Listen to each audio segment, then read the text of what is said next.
A long time ago, in a village called Abaka, there was a girl named Oluchuku.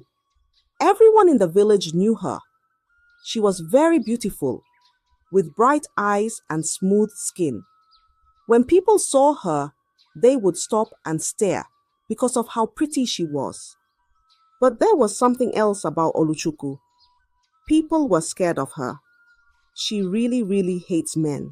Oluchuku was not like the other girls in the village. She didn't laugh or smile with anyone. She always looked serious. And when men tried to talk to her, things got bad. She would not let them come near her. If anyone tried, she would beat them until they couldn't stand. The men in the village knew not to mess with Oluchuku. Some of them had black eyes from her punches. Others had bruises all over their bodies. No one wanted to feel Oluchuku's anger. Even though Oluchuku was beautiful, the men feared her more than they admired her. "Stay away from her," they would warn each other. "She is not like the other girls." People whispered her name like it was a warning. And so, Oluchuku lived in the village, beautiful, but feared by all. One day, Oluchuku went to the market to buy food. The market was busy, full of people talking and selling things. Oluchuku moved through the crowd, not smiling at anyone as usual. She picked some vegetables and was about to leave when a young man, not looking where he was going, bumped into her. Without even thinking, Oluchuku's hand flew through the air. Slap! She hit the man hard across the face. The sound of the slap was so loud, it stopped everyone around. The whole market went quiet. People looked in shock. The man was terrified. His cheek turned red, but he didn't try to fight back. He knew better. His eyes widened with fear as he quickly bowed his head and said, "I'm sorry, I'm sorry." He didn't wait for Oluchuku to say anything. He turned around and ran as fast as he could, disappearing into the crowd. The women in the market shook their heads. Some whispered to each other, "She did it again." But no one dared to say anything to Oluchuku. They knew better. Everyone knew not to cross her. So the market went back to normal. But the fear of Oluchuku grew even stronger in their hearts. In the village of Abaka, many men wanted to marry Oluchuku. Even though they were scared of her, they couldn't help but admire her beauty. Some men thought, maybe if I'm nice to her, she will like me. Others thought they could change her and make her gentle again. But they were all wrong. One by one, the men came to Oluchuku. They brought gifts, spoke sweet words, and tried to win her heart. But Oluchuku was not impressed. She saw right through their tricks. Whenever a man tried to get too close, she would beat him badly. They would leave her house with bruises on their faces, and some even begged for her mercy. But Oluchuku never showed mercy. Even one of the village chiefs thought his son would be different. "She won't dare touch my son," he said proudly. The chief's son went to Oluchuku, smiling and thinking his high status would impress her. But Oluchuku didn't care about who he was. When he tried to charm her, she punched him so hard that he lost 2 teeth. The chief's son came back home with a swollen face and missing teeth. He could barely speak. The chief was angry, but knew better than to challenge Oluchuku. From that day on, men in the village knew that no matter who they were, Oluchuku would never let them get close without a fight. The men in the village were tired of being beaten by Oluchuku. The stories of her strength and fierceness spread all over Abaka. The elders of the village began to worry. "Why does Oluchuku behave like this?" they asked each other. "She's strong, but why does she hate men so much?" The elders decided it was time to speak to Oluchuku. They called her to the village square where everyone could see. People gathered to watch. The men, the women, and even the children came to see what would happen. They were curious about what Oluchuku would say. Oluchuku walked into the square, tall and unafraid. She looked around, seeing all the faces staring at her.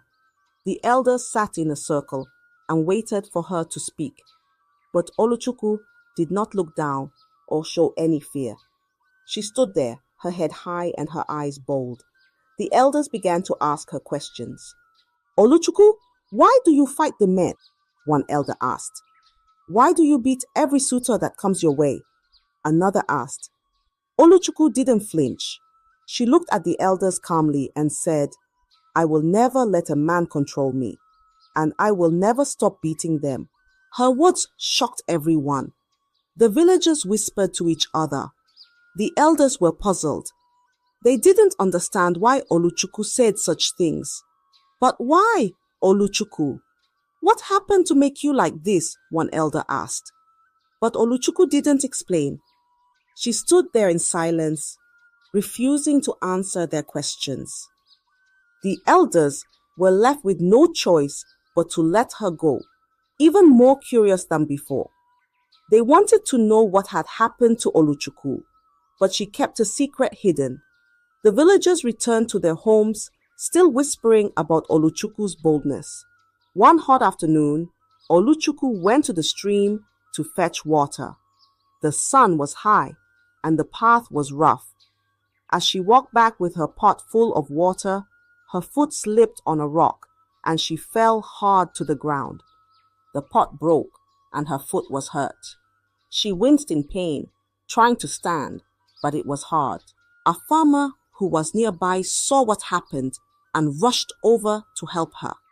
He bent down to tie her injured foot, trying to stop the bleeding. But Oluchuku didn't understand. She thought he was trying to take advantage of her while she was hurt. Without waiting, Oluchuku's fist shot out. Bam! She punched the farmer in the face, making him fall back. Don't you dare touch me, she shouted, her eyes blazing with anger. The poor farmer, holding his swollen face, tried to explain. I was just helping you. But Oluchuku didn't listen. She was furious, thinking the worst. The farmer knew better than to fight back. In Abaka, men were not allowed to hit women, no matter what. So he stood up slowly, his face bruised and his body aching. He limped away quietly, leaving Oluchuku standing by the stream. The story of Oluchuku's rage spread like wildfire. She beat a farmer who was only trying to help, the villagers whispered. But no one dared confront Oluchuku. They knew what she was capable of, and her fearsome reputation grew even stronger that day. Despite her fierce reputation, Oluchuku's beauty had caught the attention of the village prince. He was intrigued by her strength and independence. No one like her exists in the village, he thought. The prince believed he could win her over, so he began visiting Oluchuku with gifts, fine clothes, fruits, and rare jewelry. Oluchuku didn't push him away, but didn't warm up to him either. She remained cautious, her eyes watching his every move. The villagers couldn't believe it. Will the prince be the one to change her? They whispered. One day, the prince invited Oluchuku for a walk by the stream. The air was cool, and the water flowed gently. As they walked side by side, the prince thought to himself, maybe Oluchuku is starting to like me. She hasn't pushed me away all this time. Feeling confident, the prince made a terrible mistake. He reached out to hold Oluchuku's hand, thinking it was a small, gentle gesture. But to Oluchuku, it wasn't gentle at all. It felt like someone trying to control her, just like the men she had fought before. In an instant, Oluchuku's temper exploded. Her eyes flashed with anger, and before the prince could say another word, she attacked him. Bam! She punched him hard in the chest, and then pow! another blow to his face. The prince tried to defend himself, but Oluchuku was too strong and too fast. She didn't stop until he was on the ground, bruised and bleeding. The prince's guards, who had been standing nearby, rushed over to help. They picked up the prince, who was too weak to stand on his own. His face was swollen, and he had cuts on his arms and legs. They carried him back to the palace as quickly as they could. When the news spread through the village, people couldn't believe it. Oluchuku beat the prince. They gasped. No one has ever dared to lay a hand on him. The village was in shock. Even though they knew Oluchuku was fierce, they never thought she would go as far as attacking royalty. The whole village whispered about it, wondering what would happen next. When the prince returned to the palace, bruised and battered, the king was furious. "Who would dare do this to my son?" he roared. The servants trembled, but they all knew it was Oluchuku. No one else in the village had the courage to lay hands on the prince. The king immediately summoned Oluchuku to the palace. Word spread quickly through the village. Everyone rushed to the palace, eager to see what would happen. "How will Oluchuku answer to the king?" they whispered. The palace courtyard was filled with villagers, all waiting for the fierce girl to arrive. When Oluchuku finally appeared, she walked into the palace courtyard with her head held high. The people watched her, wondering if she would be scared. But Oluchuku wasn't afraid. She stood tall before the king, her eyes bold and unflinching, just as she had done with the village elders. The king, sitting on his throne, looked at Oluchuku with fiery eyes. "Why did you attack my son?" he demanded. His voice echoed through the courtyard, making the villagers shiver. But Oluchuku didn't flinch. She stood in silence, her face hard and her eyes filled with both anger and pain. "Speak, girl," the king shouted again. But still, Oluchuku said nothing. She kept her mouth closed, her heart pounding in her chest. The villagers leaned in, waiting to hear what she would say.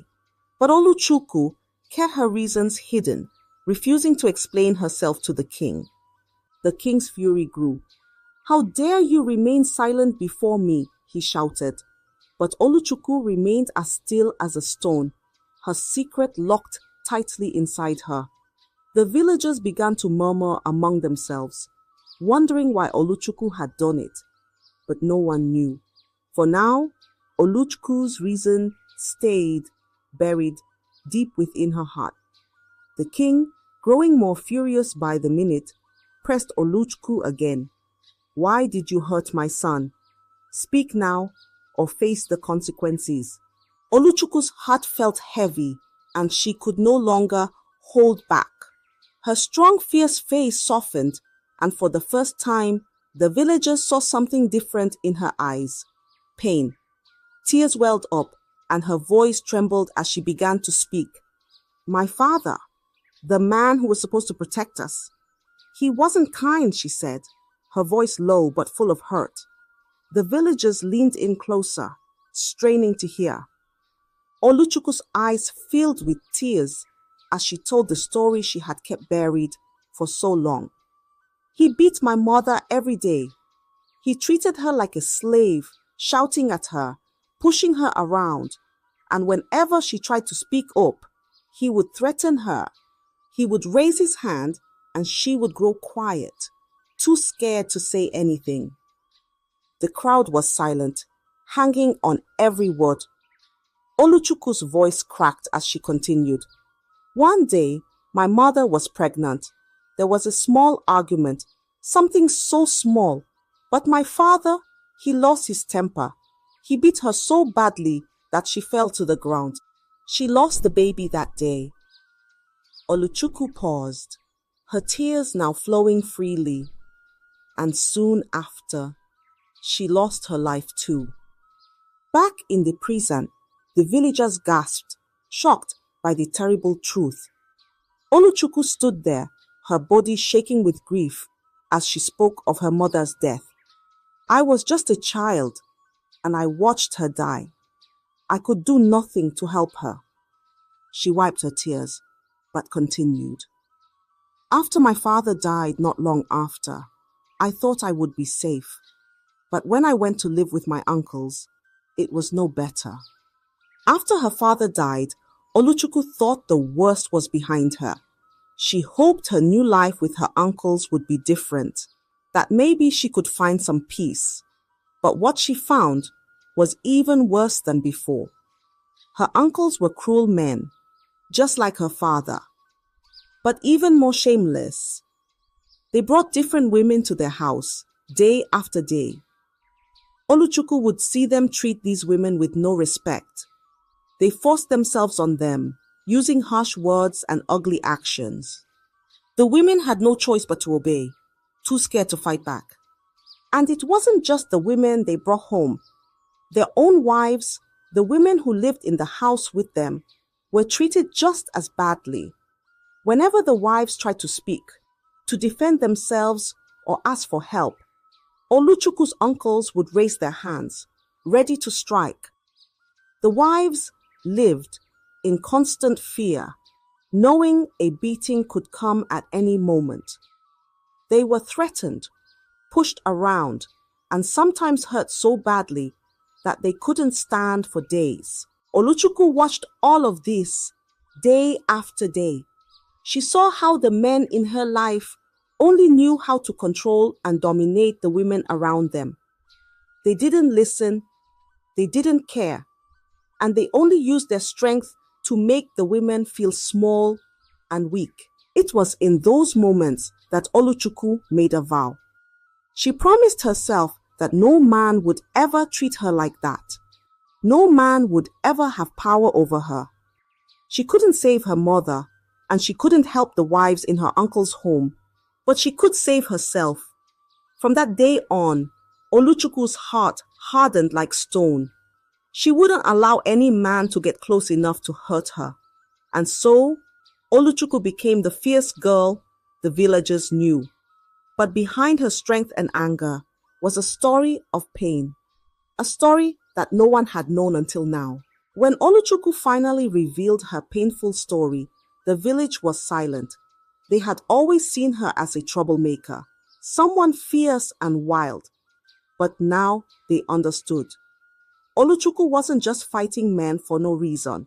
She was protecting herself, shielding her heart from the pain and fear she had known all her life. The men in the village, especially those who had felt Oluchuku's face, lowered their heads in shame. They realized that Oluchuku's strength had come from a place of deep hurt.